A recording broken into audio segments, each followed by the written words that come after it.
तो hello everyone and welcome to physical education India. आज इस वीडियो में हम बात करने वाले हैं साल 2026 में एलएनआईपी के मास्टर्स ऑफ फिजिकल एजुकेशन के जो रिजल्ट्स हैं वो आउट हो गए हैं। और ये बात आपको बताते हुए मैं बहुत ही ज़्यादा प्राउड फील करता हूँ, हमारी टीम बहुत ही ज़्यादा प्राउड फील करती है कि हमने अपनी लेगेसी को कंटिन्यू रखते हुए इस बार भी जो ऑल इंडिया रैंकर्स हैं वो फिजिकल एजुकेशन इंडिया की क्लासेस से ही दिए हैं। बिल्कुल all India rank 1, all India rank 2 और उसके बाद ना जाने टॉप 10 में कितने बच्चे, और उसके बाद जो पूरी लिस्ट है उसमें मोर देन 65 प्लस स्टूडेंट्स जो हैं वो हमारी क्लासेस से ही सिलेक्ट हुए हैं। तो सारे ही बच्चों को बहुत ही ज़्यादा कॉन्ग्रेचुलेशंस। बहुत अच्छे कॉलेज में जा रहे हो, बहुत मेहनत करके यहाँ तक आए हो, इस मेहनत को कंटिन्यू रखना। और हायर स्टडीज़ में जाने का अगर प्लान कर रहे हो तो अपनी पढ़ाई को भी कंटिन्यू रखना और खुद को बहुत ज़्यादा स्ट्रॉन्ग करना। वंदना मैम आपके पास एलएनआईपी में ही एज अ पीएचडी स्कॉलर।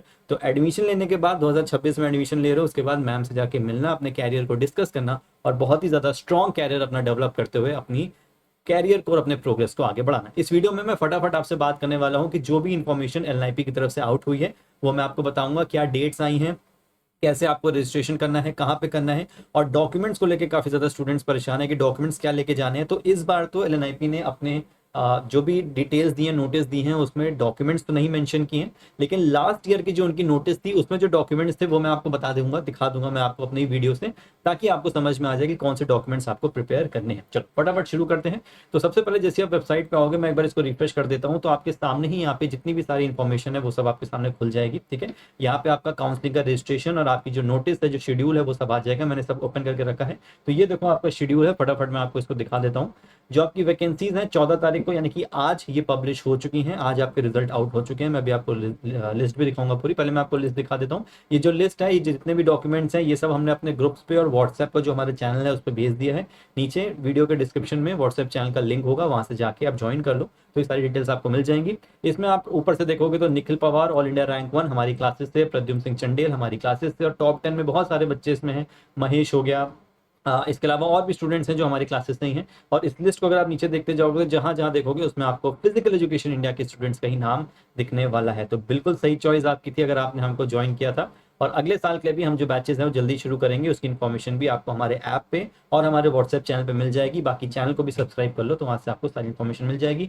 सारी डिटेल्स यहाँ पे दी हुई हैं, आप यहाँ से अपने मार्क्स देख सकते हो, अपने परसेंटेज वगैरह सारी चीजें देख सकते हो। और इस लिस्ट को देखते हुए आप अप्लाई कर सकते हो कि आपको किस पर्टिकुलर फील्ड में अप्लाई करना है। किस चीज़ की मैं बात कर रहा हूँ फटाफट मैं आपको बता देता हूँ। मेरिट लिस्ट आपकी जो है वो भी पब्लिश हो गई है, जो मैंने आपको यहाँ पे दिखा दी है। इसके बाद आपकी जो चॉइस फिलिंग है वो 15 तारीख से 17 तारीख तक चलने वाली है, यानी कि कल से, आज मैं 14 तारीख को इस वीडियो को बना रहा हूँ, 15 तारीख से लेकर 17 तारीख तक 3 दिन का आपको टाइम दिया गया जहां पे आप अपनी चॉइस फिलिंग करोगे, और ये ऑनलाइन ही होनी है। ठीक है, फिर आप एडिट कर सकते हो उसको 18 तारीख को। एडिट करने का मतलब ये नहीं है कि आपको एक दिन और मौका मिलेगा कि आप फिर से लॉग इन कर लो। एडिट वही लोग कर पाएंगे जो लोग 15 से 17 तारीख के बीच में अपनी चॉइस को लॉक करेंगे। ठीक है, किस चीज की चॉइस को लॉक करना है ये भी मैं समझा देता हूँ जिन बच्चों को नहीं पता है। इसके बाद रिपोर्टिंग आपको कब करनी है, तो 22 से लेके 25 तारीख और फिर 27 तारीख, तो ये दिन आपको दिए हैं जहां पे आपको रिपोर्ट करना है। ग्वालियर और गुवाहाटी जहां पे भी आपका सिलेक्शन होता है। अलॉटमेंट लेटर जो है वो आपको 21 तारीख को मिल जाएंगे, और अगले दिन से आपका किस सेंटर में आपको जाके अपना डॉक्यूमेंट वेरिफिकेशन कराना है, ज्वाइनिंग करनी है, आपको समझ में आ जाएगा। 27 तारीख की लास्ट डेट दी हुई है डॉक्यूमेंट वेरिफिकेशन की, और इसके बाद फिर 28 तारीख से ही आपकी जो क्लासेस हैं वो दोनों सेंटर में शुरू हो जाएंगी, ग्वालियर और गुवाहाटी में। तो इसका भी आपको ध्यान रखना है। इसके बाद फिर आपके अपग्रेडेशन आएगा फ्रॉम फर्स्ट फेज। तो जो अपग्रेडेड स्टूडेंट्स की बात होगी वो 31 जुलाई से शुरू होगी। ठीक है, reporting allotted institute in person, तो ये आपका अगस्त की बात है। अभी जिन बच्चों का सिलेक्शन हुआ है, यानी कि आप लोग अगर फर्स्ट काउंसलिंग में अपना फॉर्म को भरोगे तो आपकी यहाँ पे सारी डेट जो है वो मैंने आपको यहाँ पे मेंशन कर दी। ठीक है, इसके बाद सेकंड फेज का जो डिस्प्ले होगा वो 7 अगस्त को होगा। सेकंड फेज के लिए उन बच्चों को वेट करना है जिन्होंने फर्स्ट फेज में अप्लाई किया हुआ है, लेकिन फर्स्ट फेज में उनका अगर सिलेक्शन नहीं होता है तो सेकंड फेज के लिए उनको वेट करना पड़ेगा। फिर उसकी जो वैकेंसीज हैं वो वहां पे आपकी आएंगी।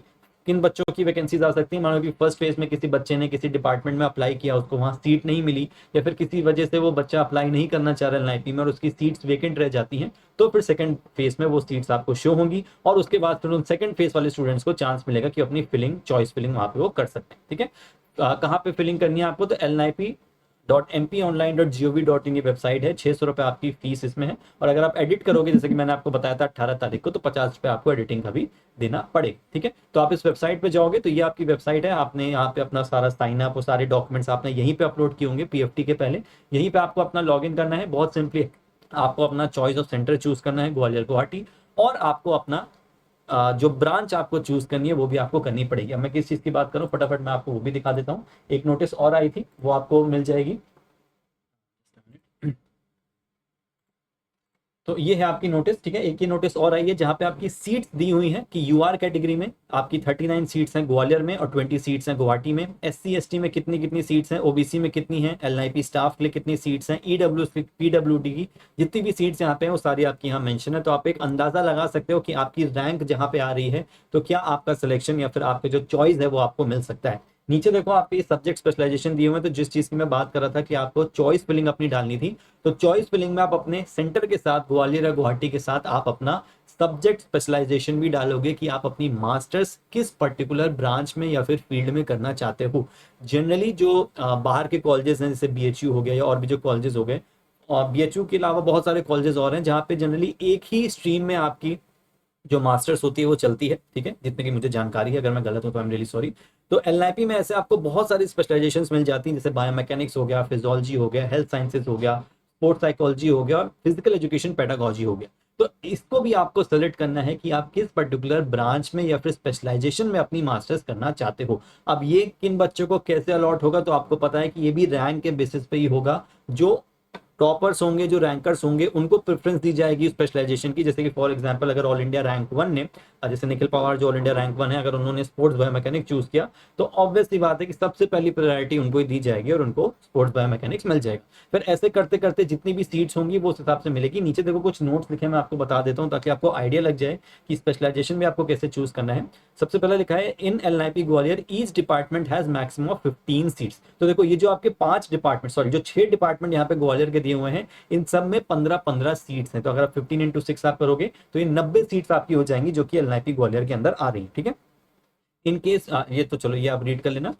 इन L I P N E R C Guwahati each department has maximum of 12 seats. और गुवाहाटी में 12 सीट्स हैं और गुवाहाटी में सिर्फ आप देखोगे तो 4 डिपार्टमेंट है जिनमें 12-12 सीट्स यानी कि 48 सीट्स आपकी इसके अंदर होगी, ठीक है। तो ये एक अंदाजा आप लगा सकते हो। जैसे कि अगर मैं आपको एक आइडिया दूं तो स्पोर्ट्स बायोमैकेनिक्स, फिजियोलॉजी और पेडागोजी, ये काइंड ऑफ 3 एक ऐसे हैं जिनको सबसे ज्यादा प्रेफरेंस दी जाती है। तो मैं एक आइडिया आपको दे दूं कि अगर आपकी रैंक आपको लगता है कि आप बहुत पीछे हो, आपके चांसेस थोड़े कम हो सकते हैं, तो मैं आपको सजेस्ट करूंगा कि आप बायोमैकेनिक्स जैसे सब्जेक्ट में अप्लाई मत करना। और आपको 2 चॉइसेस इसमें मिलेंगी, फर्स्ट प्रेफरेंस और सेकंड प्रेफरेंस मिलेगी। मेरे आपको एक सजेशन है, गाइडेंस है, अगर आप इसको समझ पाओ तो बहुत अच्छी बात है। ऐसे समझो कि अगर किसी की रैंक 70 आई है, उसको डाउट है कि मेरा सिलेक्शन होगा कि नहीं होगा, और उसमें भी आप बायोमैकेनिक्स और फिजियोलॉजी जैसे टॉप सब्जेक्ट चूज कर लेते हो फर्स्ट और सेकंड प्रेफरेंस में, तो देखो आपके चांसेस बहुत कम है कि आपका सिलेक्शन हो, क्योंकि 30 सीट्स हो गई बायोमैकेनिक्स और फिजियोलॉजी को मिला के, 30 सीट्स हैं टोटल। जैसे कि मैंने आपको बताया ग्वालियर में 15-15 30 सीट्स हैं, आपकी रैंक 70 है। तो खुद सोचो कि यार ये जो टॉप सब्जेक्ट है, ये ऑब्वियस सी बात है कि शुरू के 40-45 रैंक तक के बच्चे ऑप्ट कर ही लेंगे, तो आपका नाम ऑटोमेटिकली हट जाएगा। तो मेरा आपको सजेशन ये है कि अगर आप ट्राई करना भी चाहते हो तो इनको किसी एक प्रेफरेंस में डालना। जिनकी रैंक बहुत खराब है मैं उनके लिए बोल रहा हूँ, बायोमैकेनिक्स फिजियोलॉजी ऐसे सब्जेक्ट्स को, और एक कोई आप सिंपल से जैसे साइकोलॉजी हो गया, हेल्थ साइंसेज हो गया, तो इनको भी आप अपनी प्रेफरेंस में डालना, ताकि अगर आपको एक अच्छे सब्जेक्ट से एम्पेयर करने को नहीं मिला तो एटलीस्ट आपकी जो दूसरी प्रेफरेंस जो आपने डाली है उससे आपके चांसेस बनने के आपको मौका मिल सके। तो ये मेरा एक छोटा सा गाइडेंस है जो मैं पिछले साल से देखता आ रहा हूँ, तो आप इसके हिसाब से भी अपने चॉइस फिलिंग कर सकते हो। बाकी अगर आपकी रैंक अच्छी है या फिर आप स्टिक हो कि मुझे इसी स्पेशलाइजेशन से करना है, तो बिल्कुल आप बेहिचक होकर इसको भर सकते हो, ठीक है। The seats may be allotted as per their ranking and the subject specialization and campus option given by the candidate। तो जितनी अच्छी रैंक होगी उतना अच्छा चांस होगा कि आपको ग्वालियर गुवाहाटी जो भी आप ऑप्ट करोगे प्लस जो भी स्पेशलाइजेशन आप ऑप्ट करोगे वो आपको मिल जाएगी। अब इसके लिए आपको वेट करना पड़ेगा, जब फाइनल आपकी जो आपके कॉल लेटर्स की जो डेट दी हुई है जब वो आएगी, उसी के बेसिस पे आपको पता चलेगा कि किसको वहां पे अलॉटमेंट मिला है, ठीक है। अच्छा, इसके अलावा मैं फटाफट आपको एक चीज और दिखा देता हूँ। ये हम लास्ट ईयर का वीडियो है, ठीक है, जो मैंने अपलोड किया था। मैं फटाफट इससे भी आपको डॉक्यूमेंट्स के बारे में बता देता हूँ कि डॉक्यूमेंट्स आपको क्या क्या चाहिए होंगे, ठीक है। तो आप इसको यहाँ पे देख सकते हो। ये पिछले साल का है तो डेट्स को भी क्लियर रख लेना, ये 2025 नहीं होंगी, सब 2026 होंगी। सबसे पहला आपका अलॉटमेंट लेटर, जो कॉलेज आपका अलॉटमेंट लेटर इश्यू करेगा वो आपको लेके जाना है वेरिफिकेशन के दिन। इसके बाद आपकी जितनी भी रिलेवेंट मार्कशीट्स हैं, यानी कि आपकी 10th, आपकी 12th, आपकी बीपेड की जितनी भी मार्कशीट्स हैं वो सब आप यहाँ पे लेके जाओगे। जिन लोगों ने पहले ग्रेजुएशन करी है, फिर 2 साल की बीपेड करी है और फिर अब मास्टर्स करने के लिए जा रहे हो, तो फिर आप अपनी जो ग्रेजुएशन 3 साल की या 4 साल की जो बीपेड की पहले की ग्रेजुएशन है वो भी डॉक्यूमेंट्स लेके जाना। अगर वो आइडेंटिफाई करने के लिए या फिर क्रॉस चेक करने के लिए मांगते हैं तो आप उनको दिखाओ। यानी कि मेरा बस इतना कहना है कि डॉक्यूमेंट्स के मामले में, पेपर्स के मामले में बिल्कुल भी आलस मत करना कि ये लेके जाओ या ना लेके जाओ, चुपचाप जितनी भी चीजें वो सब आप लेके चले जाओ, ठीक है। इसके बाद proof of date of birth, तो ये आपका 10th हो सकता है, कोई भी ऐसा डॉक्यूमेंट हो सकता है जिसपे आपकी डेट ऑफ बर्थ लिखी हो, तो आप सारे डॉक्यूमेंट्स लेके जाना।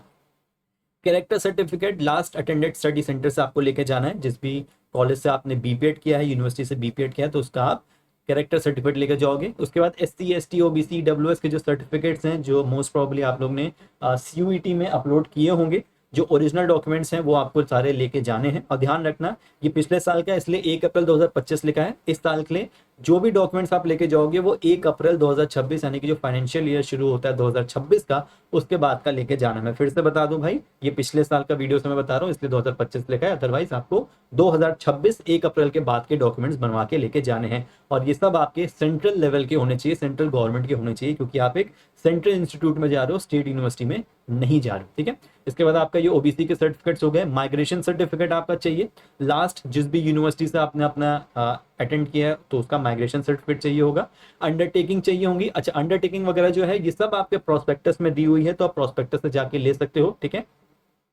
एफिडेविट जो है एंटी रैगिंग के, सेल्फ के और पेरेंट्स वाले, ये भी आपको प्रोस्पेक्टस में मिल जाएगा, या फिर आप नेशनल एंटी रैगिंग वेबसाइट पे जाके वहां से भी उसको बनवा सकते हो, ठीक है। लेकिन एक प्रॉपर एंटी रैगिंग सर्टिफिकेट आपके पास होना चाहिए। अगर इसके बारे में और डिटेल आपको चाहिए या फिर अगर आपको कंफ्यूजन है तो आप कमेंट कर देना, हम एक वीडियो और बना देंगे पता करके कि किस तरीके के डॉक्यूमेंट्स आपको वहां पे लेके जाने हैं, ठीक है। उसके बाद आपको 4 पासपोर्ट साइज फोटोग्राफ लेके जानी है और medical fitness certificate along with application form as per format attached in annexure 3 prospectus. तो प्रोस्पेक्टस में ही आपका जो मेडिकल फिटनेस का सर्टिफिकेट है वो भी आपको लेके जाना है। मैं फिर से बता दूं कि ये लास्ट ईयर के डॉक्यूमेंट्स हैं, इनमें अगर कुछ भी चेंजेस होते हैं, ऊपर नीचे होता है, और अगर कोई एलएनआईपी अपनी तरफ से कोई नोटिस देता है डॉक्यूमेंट्स की, तो वो हम अपने व्हाट्सएप चैनल पर डाल देंगे। इसलिए व्हाट्सएप चैनल को जरूर फॉलो कर लेना, ताकि कोई भी अपडेट होगी तो वो सारी आपको वहाँ पे मिलती रहेंगी, ठीक है। तो ये सारी इन्फॉर्मेशन थी, आई होप आपको चीजें क्लियर हो गई होंगी। एक बार फिर से मैं कॉन्ग्रेचुलेट करना चाहूंगा उन सारे स्टूडेंट्स को जिनका यहाँ पे सिलेक्शन हुआ है। बहुत लंबी ये लिस्ट है आपकी, ठीक है। अच्छा, ये देखो आपका प्रोस्पेक्टस भी है, ठीक है। इसमें सारे डॉक्यूमेंट्स हैं। एलएनआईपी की वेबसाइट पे ही जाओगे, मैं दिखा देता हूँ आपको। स्टूडेंट पोर्टल में जाना, फिर आपको यहाँ पे प्रोस्पेक्टस मिल जाएगा, इसको ओपन करोगे तो प्रोस्पेक्टस ओपन हो जाएगा 2026-27 का, और यहाँ से आप सारी चीजें देख सकते हो। फीस वगैरह भी अगर आपको एक बार दोबारा से देखनी है तो फीस वगैरह भी आप वहां से जाके देख सकते हो। बाकी जितने भी डॉक्यूमेंट्स हैं ये सब हम अपने चैनल पर भेज देंगे, वहां से जाके आप डाउनलोड करके उनको देख सकते हो, ठीक है। तो थैंक यू सो मच। कोई भी आपका डाउट है तो आप कमेंट सेक्शन में लिख सकते हैं। जाओ अच्छे से पढ़ाई करो, मिलते हैं जल्दी हम लोग एलएनआईपी के अंदर।